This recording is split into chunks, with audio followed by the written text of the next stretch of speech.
নতুনকৈ এটা খবৰ আহিছে যে জুবিন দাই যিমান সৃষ্টি কৰিছিলে গান হওক বা যিয়ে হওক যিমান সৃষ্টি তাৰ পৰা যিমান ৰেভিনিউ আহে যিমান পইচা ইনকাম হয় তাৰ আধাখিনি এই মেনেজাৰ সিদ্ধাৰ্থ শৰ্মাই এতিয়াৰ পৰা পাব এটো কেনেকৈ সম্ভৱ হ'ল জুবিন গাৰ্গ মিউজিক LLP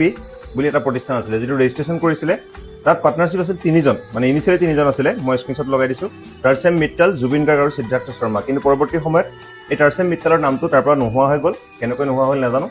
কিন্তু ইয়াতে এতিয়া এক্টিভ পাৰ্টনাৰশ্বিপ দুজনে আছিলে জুবিন গাৰ্গ আৰু সিদ্ধাৰ্থ শৰ্মা মানে যিকোনো তাৰিখত যদি জুবিন গাৰ্গ মানুহজন নোহোৱা হৈ যায় তেনেহলে আটাইতকৈ বেছি প্ৰফিট কাৰ হ'ব এই মেনেজাৰ সিদ্ধাৰ্থ শৰ্মাৰ মানে এতিয়া আমি যে